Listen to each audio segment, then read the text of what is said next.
बांग्लादेश में हिंदुओं पर अत्याचार को लेकर अयोध्या में हिंदू संगठन लामबंद हो गए। हिंदू संगठनों ने शांति मार्च निकाला। शहर के गुलाबबाड़ी से रीडगंज चौक रिकाबगंज होते हुए सिविल लाइन शांति मार्च निकाला गया।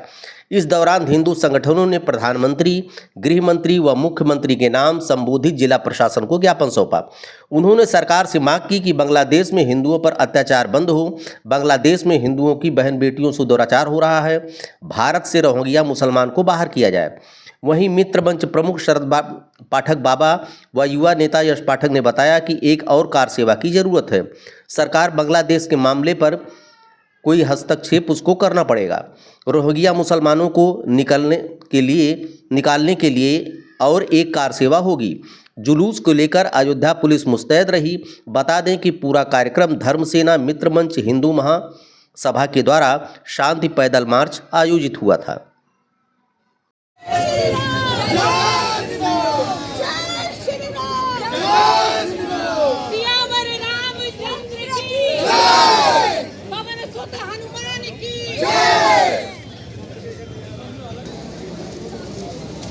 जय जय सिया राम। गुरुकुल वाले बच्चे आगे आ जाएं। हमने प्रारंभ किया था, पैदल पद यात्रा थी। ये सरकार को एक संदेश देने के लिए कि हमारे देश में जो रोहिंग्या और बांग्लादेशी आकर के बस गए हैं, हमारे संसाधनों का उपभोग कर रहे हैं, हमारे स्त्रियों का शोषण कर रहे हैं, उन सबको यहाँ से उखाड़ करके बाहर फेंका जाए। जब तक कि आखिरी रोहिंग्या और आखिरी बांग्लादेशी यहाँ से निकाल के नहीं फेंक दिया जाएगा, हम लोग ये लड़ाई जारी रखेंगे। और यही नहीं, जिस प्रकार से ये पूरे देश में एक एजेंडा के तहत वामपंथियों द्वारा लाए जा रहे हैं, बसाए जा रहे हैं, समझने की आवश्यकता है कि हमारा पूरा विपक्ष देश को बांटने में लगा है, भारत को खंड खंड करने में लगा है। हिंदुओं के ऊपर अत्याचार होता है, किसी विपक्षी की आवाज नहीं निकलती है। बांग्लादेशी हिंदुओं के विरुद्ध इतना नरसंहार हुआ, इतनी नृशंस हत्याएं हुई हैं, उस पर विपक्ष ने एक शब्द नहीं बोला। किंतु बोलने वाले केवल एक थे, हमारे बहादुर, हमारे माननीय मुख्यमंत्री जी योगी आदित्यनाथ।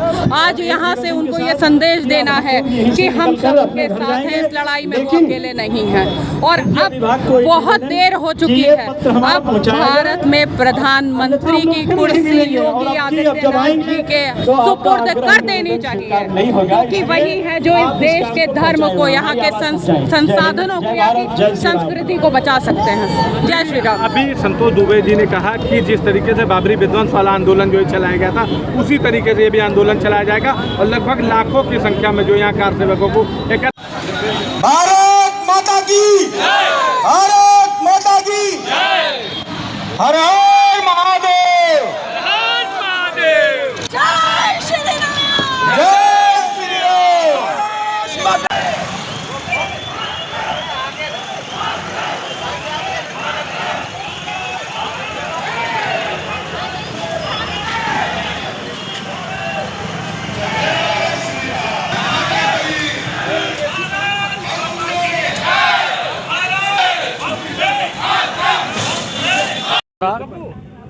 हिंदुओं को जगाने के लिए है कि अगर अब नहीं जागेंगे तो जैसा कि हमारे मुख्यमंत्री जी ने कहा कि अगर बटेंगे तो कटेंगे।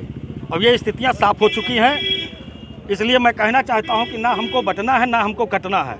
अगर काटने का कोई कार्य करता है तो काटना हम लोग भी जानते हैं। आंदोलन में क्या क्या कर रहे हैं? ये है कि सर्वप्रथम मैं सिर्फ ये पूछना चाहता हूँ राहुल गांधी जी से पूछना चाहता हूँ, अखिलेश जी से पूछना चाहता हूँ कि आप जातीय जनगणना की बात करते हैं, लेकिन रोहिंग्या और बांग्लादेशी की गणना क्यों नहीं कराते? उनकी गणना सर्वप्रथम होनी चाहिए। जातीय जनगणना तो बाद में होती रहेगी। जो ये 10-12 करोड़ रोहिंग्या और बांग्लादेशी हमारे देश में घुस आए हैं और हमारे ही लोगों के अधिकार छीन रहे हैं, हमारे लोगों की जमीन छीन रहे हैं, यहाँ अपराध कर रहे हैं, आतंकवाद में संलिप्त पाए जाते हैं, पहले उनकी गणना कराइए। राहुल जी हमेशा बांटने की राजनीति की है। हमें तो लगता है कि इन्होंने भारत जोड़ो यात्रा ना निकाल करके भारत तोड़ो यात्रा निकाली है, जबकि इनको हर जगह रोहिंग्या मिले, हर जगह हर चीज़ हुआ। अब मांग क्या है? हमारी मांग ये है कि यहाँ से बांग्लादेशी और रोहिंग्या को देश से हटाया जाए और जो बांग्लादेश में हमारे हिंदू हैं उनके लिए बांग्लादेश में एक अलग से हिंदू राष्ट्र बनाया जाए। दूसरी चीज़, जो हमारे राहुल जी और अखिलेश जी चाहते हैं कि पहले जातीय जनगणना हो, पहले बांग्लादेशी रोहिंग्यों की गणना की जानी चाहिए। मांग सबसे पहले ये है कि जितने भी अन्य देशों में अल्पसंख्यक हैं, जो भी हिंदू हैं, उनके साथ लगातार अत्याचार हो रहा है, चाहे वो बांग्लादेश हो, चाहे अफगानिस्तान हो, चाहे पाकिस्तान हो। यहाँ तक कि हमारे देश में जम्मू और कश्मीर में भी हिंदुओं को मारा गया, भगाया गया, काटा गया, उनके घर जलाए गए। वर्तमान में बांग्लादेश में भी वही कृत्य है। तो जब अन्य देशों में हिंदुओं के ऊपर अत्याचार होता है, अल्पसंख्यकों के ऊपर अत्याचार होता है, तो उनको सुरक्षा सिर्फ एक भूमि में मिलती है, वो है हिंदुस्तान की पुण्य भूमि। लेकिन अगर हिंदुस्तान में ऐसा होने लगेगा, हिंदुस्तान में जब हिंदुओं के ऊपर अत्याचार होने लगेगा, हिंदू कहाँ जाएगा? मैं पूछना चाहता हूँ उन हिंदुओं से जो संगठित नहीं है कि वो कहाँ जाएंगे? वो हिंद महासागर में डूब के मर जाएंगे कि जो हिमालय पे चले जाएंगे? संगठित होने का समय आ गया है। यहाँ तक कि हमारे प्रदेश के यशस्वी मुख्यमंत्री परम पूजनीय योगी आदित्यनाथ जी ने भी ये कहा था कि बटोगे तो कटोगे। तो हमको ये सोचना चाहिए, हमको बटना नहीं है, हमको संगठित होकर रहना है, हमको एक होकर रहना है, एक सुर में हमको बोलना है, अपनी आवाज़ को सशक्त करना है और अपने आप को मजबूत बनाना है। हम मैसेज ये देना चाहते हैं, जैसा कि मैं एक युवा हूँ और युवाओं से भी मेरा अनुरोध है कि भारत युवा देश है और हमारे भारत देश का भविष्य आगे युवा ही तय करेगा कि हमारा देश किस दिशा में जाएगा। तो जितने भी हिंदू हैं, जितने भी युवा हैं, हमको उनसे ये बताना है, उनसे ये कहना है कि हिंदू सभी युवा सशक्त हों, मजबूती से रील छोड़ें। सोशल मीडिया एक इतना बड़ा प्लेटफॉर्म हो गया है कि अपनी कोई भी आवाज़, कोई भी आंदोलन आप पूरे विश्व में पहुंचा सकते हैं। तो हिंदुओं की एकता की आवाज़ आप सोशल मीडिया के माध्यम से, जो युवा सोशल मीडिया पे सक्रिय हैं, वो पूरे विश्व में पहुंचाने की हिंदुओं की एकता की आवाज़ का काम करें। इस देश में कोई स्थान नहीं है, उनको नहीं रहने दिया जाएगा, नहीं रहने दिया जाएगा, पूरे संयम के साथ कह रहे नहीं रहने दिया जाएगा। यही कथन बताने के लिए आज हम आए थे। हमने प्रशासन की बात मान ली, सब उनको पत्र दे दिया। हमें जाना था वहाँ प्रतिमा तक श्यामा प्रसाद जी की, उन्होंने निवेदन किया, हमने उनकी बात मान ली, लेकिन आगे बात माने इसकी कोई गारंटी नहीं है। उन्हें हमारी भावनाओं को समझना पड़ेगा। हाँ, हम जो लड़ाई लड़ रहे हैं ये देश के लिए है, अपने पेट के लिए नहीं लड़ रहे हैं। न हमें विधानसभा पहुंचना है, न लोकसभा पहुंचना है, हमें हिंदू राष्ट्र में पहुंचना है, हिंदू राष्ट्र में रहना है। और ये लड़ाई अगर सरकार को, प्रशासन को गलत लगती है तो हम गलत हैं। अगर चंद्रशेखर आज़ाद, भगत सिंह आतंकी हैं तो हम भी इस देश के आतंकवादी बनकर इस देश को सुरक्षित करने का काम करेंगे, नहीं हटेंगे, क्योंकि इस देश को बचाना हमारा धर्म है। हमको बचपन में क्यों सिखाया सरकार ने, जिस देश जाति में जन्म लिया बलिदान उसी पर हो जाए, तो हम उस काम को कर रहे हैं जो हमें सिखाया गया था। यही निवेदन करने आए थे। इनके पास 3 महीने 4 महीने का समय है, हो सके तो बांग्लादेशियों को प्यार सहित उनके पिछवाड़े लात मार कर भगा दें, और नहीं तो हम लात नहीं मारेंगे। हम जो मारेंगे वो दुनिया देखेगी।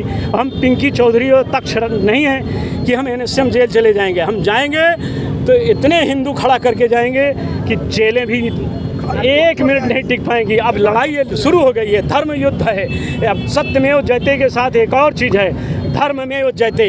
अब धर्म की जय होगी। भारत भूमि में जिसको रहना होगा उसको भारत के हिसाब से चलना होगा, उसको जैसा हमारे राज्य का मुख्यमंत्री कहता है इस तरह उसको करना होगा। जिसे भारत प्यारा नहीं है तो कब्रिस्तान में जाए, पाकिस्तान में जाए, पर हिंदुस्तान में रहने की बात न सोचे। यही बताने आए थे। आप सबसे निवेदन है कि इस आवाज़ को बुलंद कीजिए, पहुँचाइए। ये हिंदुत्व की आवाज़ है। जो अयोध्या देश की सत्ता बदलती है, वो अयोध्या अब हिंदू राष्ट्र की मांग कर रही है।